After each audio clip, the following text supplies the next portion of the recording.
What's going on, everybody? Welcome back to The Walking David, and today we're going to be reviewing episode 2 of The Ones Who Live.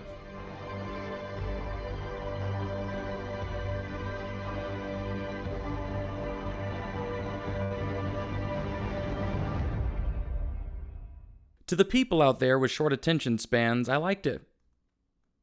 And for the people with normal attention spans, here we go.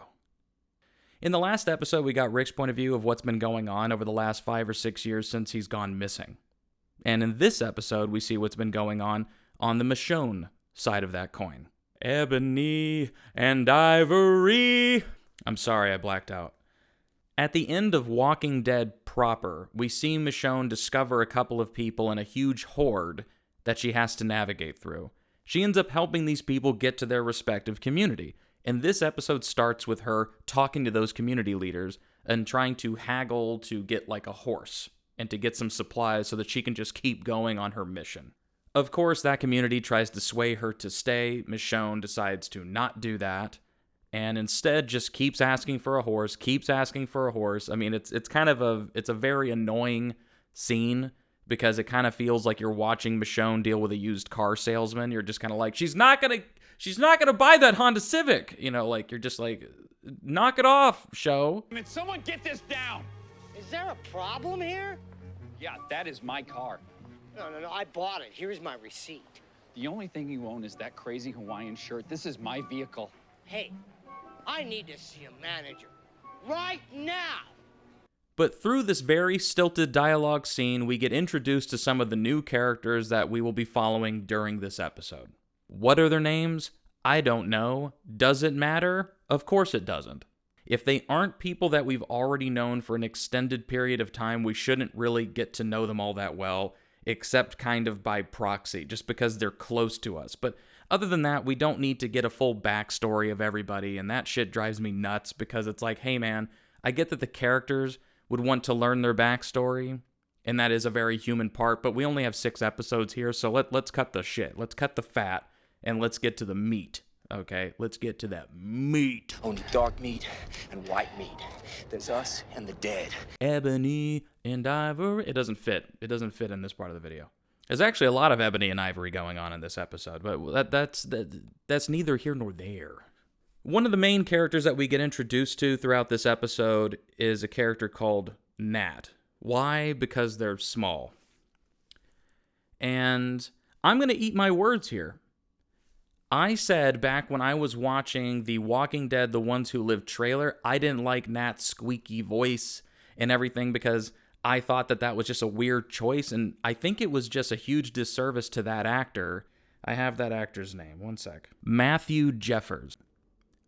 Hold on, we're holding for a plane. The CRM is flying overhead. But I've got to say, I was kind of delightfully surprised and thoroughly happy to eat my words this episode because I thought that the character Nat was going to be super, super fucking annoying, and I genuinely found myself rooting for, liking this character, and even liking the little quirks and eccentricities that he had with, like, flipping the lighter anytime they were nervous, and it was just like, you know, I enjoyed that. I don't know. I just enjoyed Nat. I thought that actor actually brought a lot of realism and a lot of, I don't know, it just felt real. I just kind of believed that character. And also, it's nice because they're not like a known actor. So, I mean, I might even have a hard time seeing them not as Nat for a little while. But honestly, as a newer actor, at least newer to the scene or newer to this big of a show, that is in your benefit. That works to your benefit. Because I just saw you as Nat. I had no idea who you were. So as far as I was concerned, in real life, your name is Nat. And this is how you... Camera's still rolling. Fucking audio died. You know, you gotta love it, people. You gotta love it. God damn it.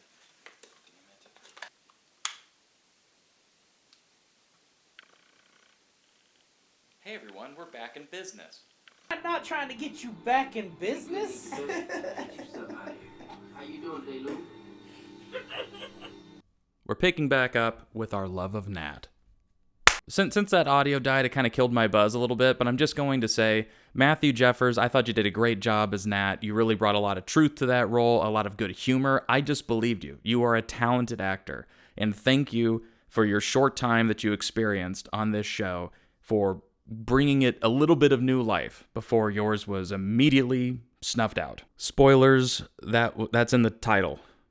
So basically, Michonne, through her grit and tenacity and persuasiveness and those beautiful, beautiful fake locks, was able to persuade this new community to basically follow her in pursuit of her man, Rick Grimes. Sure, they give her some armor and they give her some weapons, but more importantly, they join her in her journey, because even these characters realize that their best chance of getting seen in this show is to also look for Rick. So off they go. So Michonne, Redhead, Nat, and King Batch ride along for a little while. But eventually, they just get kind of like bombarded by the CRM.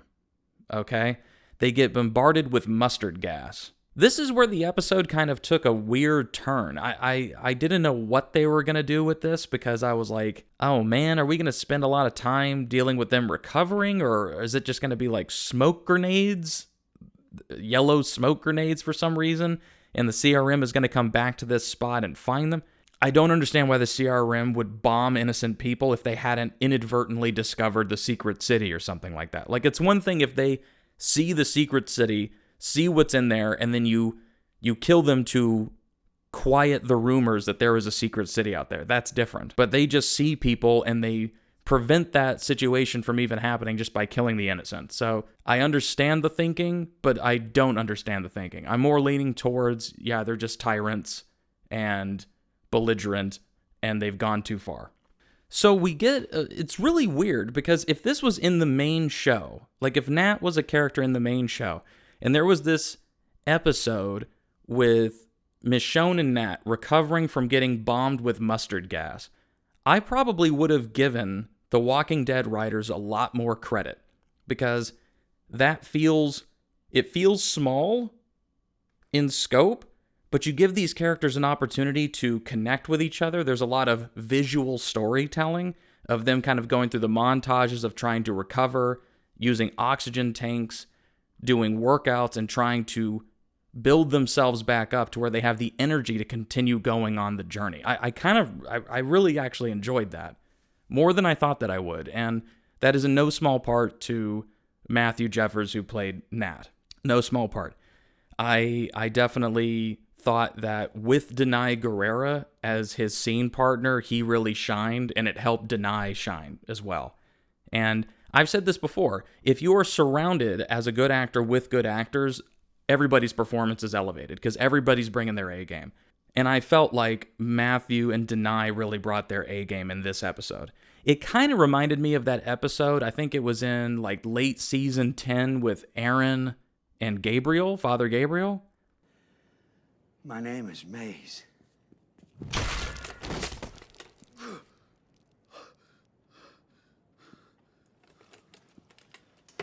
When they met like Maze or whatever, it felt like that. It felt like an opportunity to really connect with a couple of our lead characters through a not very contrived storyline. Like, it actually felt believable. And I was like, okay, it doesn't just feel like you put these two characters together because you're trying to get diversity points. It didn't feel like you were forcing them together just to have exposition dumps.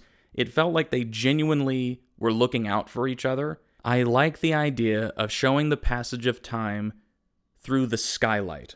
I thought that that was interesting. I don't know. It's just a different way of using time lapse, okay? Showing the leaves, showing the snow, showing the spring, showing the montages of them slowly working out and doing more and more push-ups. It felt very like Rocky, you know what I mean? Like we're training for the fight. And I really like that. I mean, because we have missed all of her training for the fight, and we have missed all of the journey during these valuable years or months or however long it is. But through this, we get a glimpse into what she is capable of. We get an idea of what trials and tribulations she has gone through in her search for Rick. So that was really, really good. The episode overall it wasn't too broad in scope. Like Rick kind of had to, in Rick's episode, we had to make it seem very grand, because the CRM has to seem grand. There has to feel like it's a city of 200,000 people. It has to feel like if we have 200,000 people here and 10% are in the army, we need to be able to show that. And I think they did a really good job of kind of building that scope. And this also did a good job of kind of maintaining the idea of that scope, but shrinking the story down to a really nice, digestible diamond.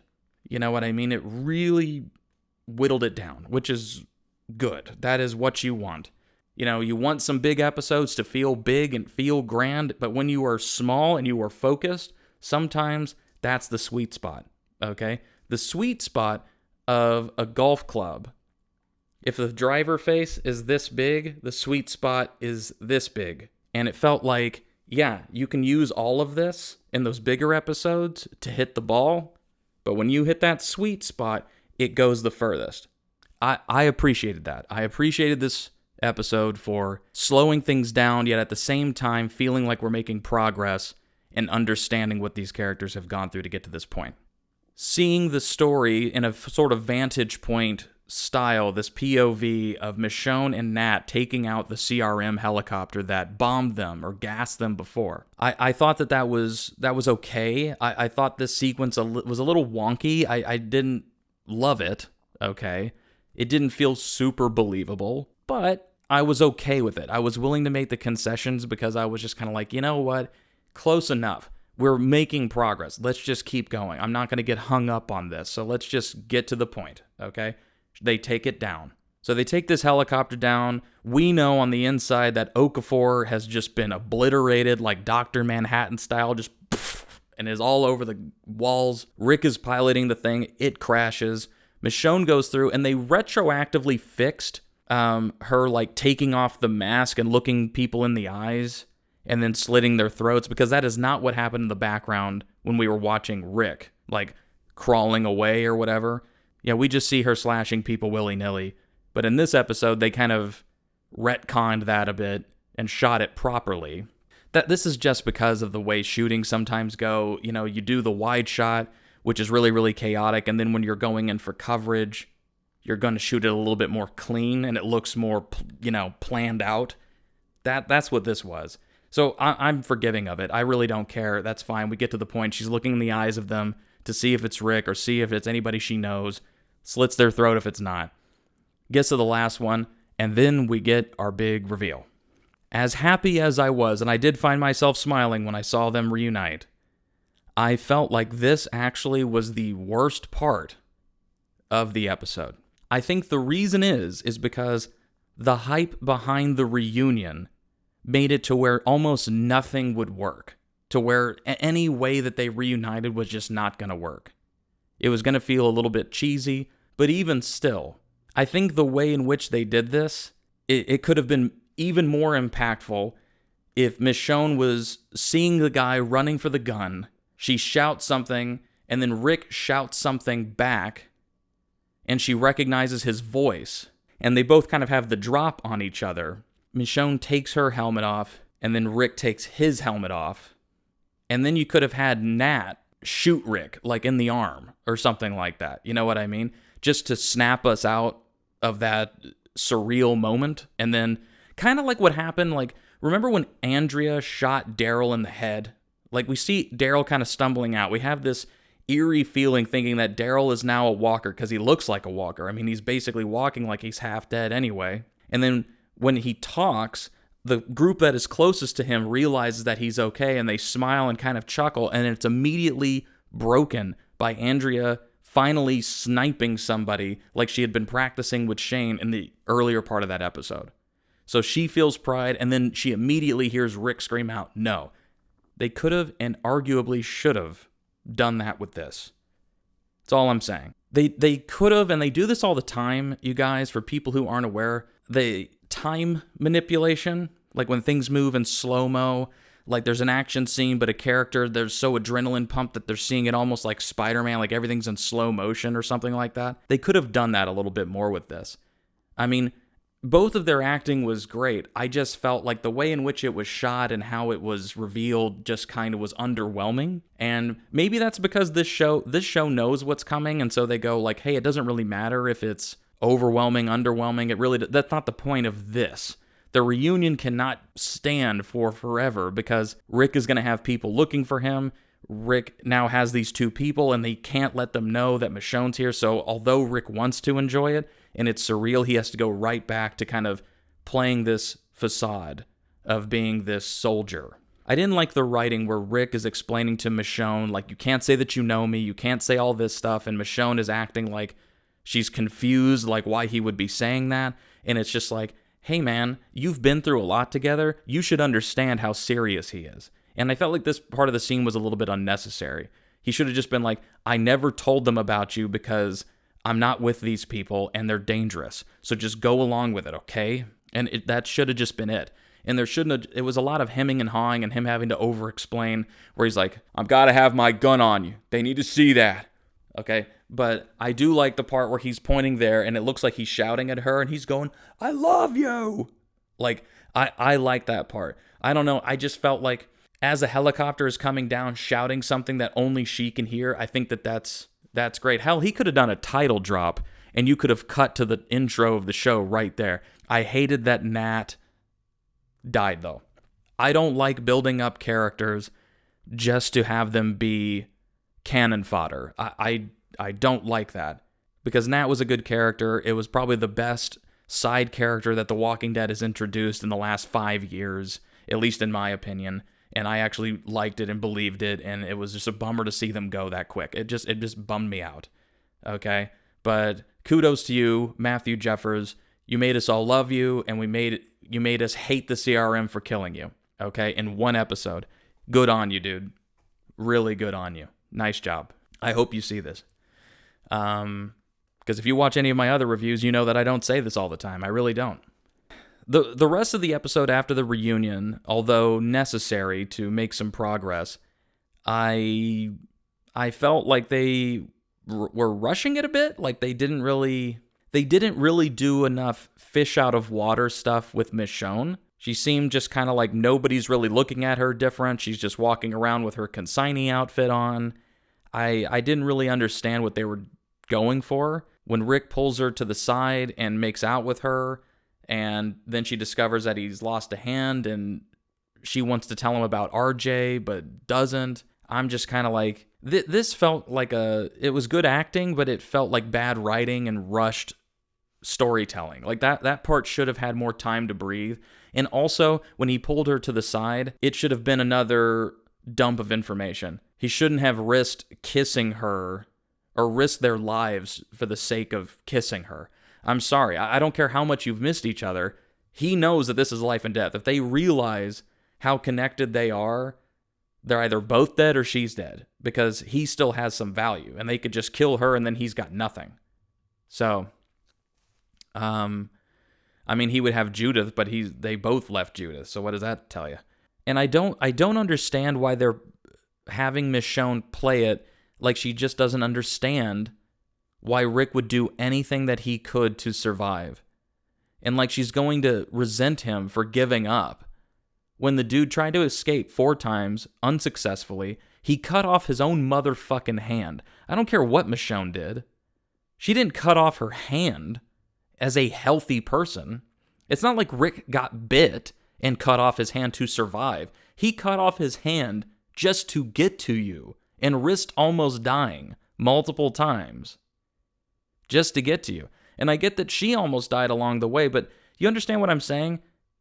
We didn't see Michonne like cut off her left foot because she got trapped by somebody and used her katana to cut off her own leg or something. We've never seen anything like that. But they had this moment where she looks at him like kind of like, oh my God, like, what do you mean one of the last times you tried escaping? It's like, bitch, what do you fucking mean? I'm trying to get to you. I found you. We found each other. Now let's get the fuck out of here. We can talk about this for the rest of our lives later. You know that they're going to introduce some weird shit later on where they kind of explain why he can't do this, or she comes to realize why he can't, or they pit them against each other or something like that, but they still have to escape, but they have to make it look like they hate each other. There's going to be something there. But then, the show being a little self-aware of that, they have good old bowl cut Jadis, good old Alfalfa, come up to confront Rick in his room and basically say, I know what you've been up to. I know that that's Michonne. I know that that's a fake name. And you better fall in line or I'll kill you.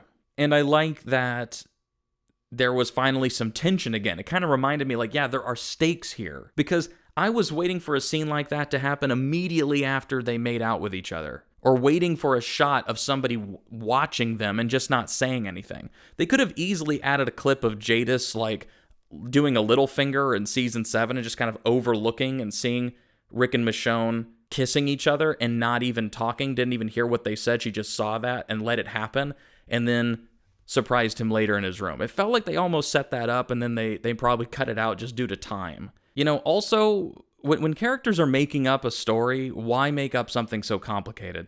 Stick relatively close to the truth so that way if you both are interrogated separately, you both could figure each other's shit out and you're not going to get caught up in it. But, you know, assuming Rick has never said Michonne to anybody or Judith to anybody, she could say, I had a husband and a daughter. And it's like, everybody in this world had a husband and a fucking daughter. Probably. So what's the big fucking deal? Why not just use your name? Consignee, whatever Michonne's last fucking name is. You know what I mean? Hell, give us Michonne's last name. I don't even fucking remember. It's probably like some season 4 shit that was in a flashback, okay? I don't remember.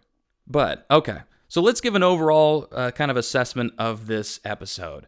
I would say acting-wise, I'm going to have to take off some points because of King Batch and that other actress or whatever.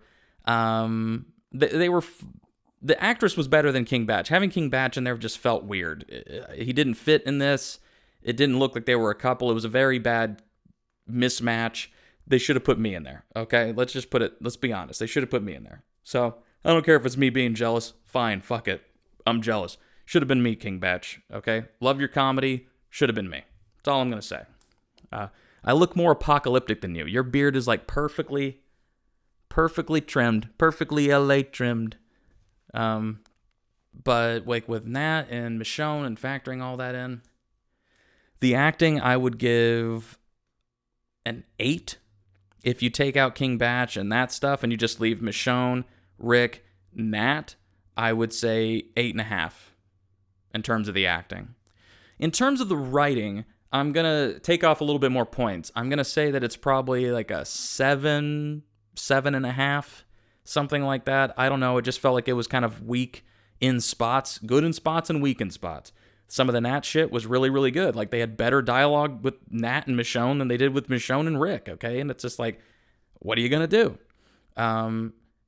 The way that the show looks is great. It does have a really great look to the show. It feels like a movie, which is what they're going for. And you feel its budget. It doesn't look like they squandered the budget on just random bullshit or just paying the actors. It felt like they actually contributed to the art department and stuff. But I'm going to take off some points art department-wise because once again, Rick with the phones that have like the perfect sketches on them, like guys, what the fuck? How long has he been drawing this? Has he been drawing like perfect Fallout artwork, like perfect clip art? And putting it on these phones. Like I talked about it in a podcast the other day on Phil the Issues Guy podcast. Shout out to my buddies Phil and Joe on the Phil the Issues Guy podcast. Love you guys. But we were all kind of ranting about it. Like it looks like he's been practicing this for forever. And I'm like, who fucking did that? And also, if you know how secretive this place is, why would you draw that? It's the closest thing that they're going to get to quite literally a police sketch artist drawing of Michonne and Judith. Bam! Worth it! Of the show! Worth it! Nailed it! I mean, it's the closest thing they got. Fuck. You might as well just have him have a picture of Michonne, even though we never saw him take one. You might as well just have a full fucking Polaroid picture of Michonne and Judith, and he just carries it around, okay? Somehow it survived the explosion, it survived the water, it survived the trip. Nobody ever found it. He holds on to it, and nobody ever asked him about it, you know? It's just... whatever. Whatever. So we got the acting, we got the writing, we got the art stuff. Overall, I would say that this show is still averaging around an 8, which is good. That's quite good by Walking Dead standards. I would say it's been since season 5 or 6 that it's averaged an 8. Okay, so that's pretty damn good. So far, we're a third of the way through it, you guys, and so far we are still in the B territory. And this can easily, if you get some of the better actors in the show and you start getting rid of some of the side characters and you keep the story really focused and you make it kind of like a nice Mission Impossible, we gotta get out of here sort of thing. Dun, dun, dun, dun, dun, dun, dun, dun, the ones who live. You know, like if you do that, I think this show could really be good. You could end on a B, which would be amazing, or you could even maybe work your way up to an A. Percentages and yields, A's and fucking B's. If you just know how to play it. So I hope you know how to play it. I hope you deliver. You don't have to over-deliver. You just have to deliver. And please, please, oh please, don't under-deliver. Okay? You had a lot of money. You got great actors. You got great sets. Please do not squander that. Please. The fans want something good. Please just give us something good. We all deserve it. We want you to have it. We want you guys to get the recognition that you once had. Andrew, Denai, we want you to have that. So please, allow us to give that to you by giving us what we need and what we want, and enjoy the fruits of your labor, okay? But so far, I think it has made a huge difference with them having Andrew and Denai as producers on it and helping in the editing of it and the way that it's shot. I think this show still has a lot of potential, and I'm honestly saying that I am looking forward to the next one. So, did you agree with me? Do you disagree with me? Do you love it? Do you hate it? Do you think I'm stupid as fuck? Do you think the show's stupid as fuck? What is it? Go ahead and leave a comment below. Drop a like. Hit subscribe. Hit the bell icon so you're notified anytime a video gets uploaded. And I'll see you next time. Ebony and Ivory. A's and fucking B's.